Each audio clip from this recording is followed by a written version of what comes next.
In the valley of Elah, two armies stood on opposite hills, separated by a valley. The Philistine army sent out the champion, Goliath, a giant over 9 feet tall, clad in heavy armor and carrying a massive spear. For 40 days, Goliath mocked and challenged the Israelite army, daring them to send out a warrior to fight him. Fear paralyzed the Israelites, and no one dared to face him. David, a young shepherd, was sent by his father to bring food to his brothers who were soldiers in the Israelite army. When David arrived, he heard Goliath's taunts and saw the fear in the Israelite camp.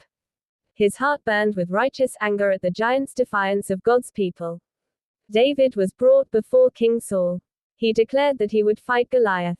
Though Saul doubted him, David explained how God had delivered him from lions and bears while protecting his sheep. He was confident that God would deliver him from the giant as well.